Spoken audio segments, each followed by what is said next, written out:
Kyk ons hierso, daar is die groot berg.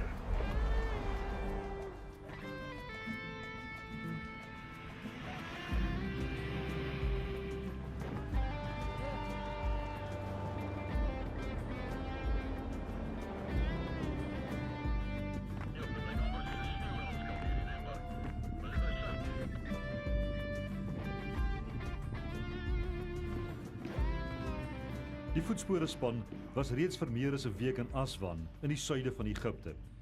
En terwyl ons vir ons voertuie wag, het ons gaan kyk na die geskiedenis van Nubië in die land van die Farao's. As 'n mens deur die woestyn terugry in die rigting van die Sudan, dan kom mens af op die tempel van Abu Simbel.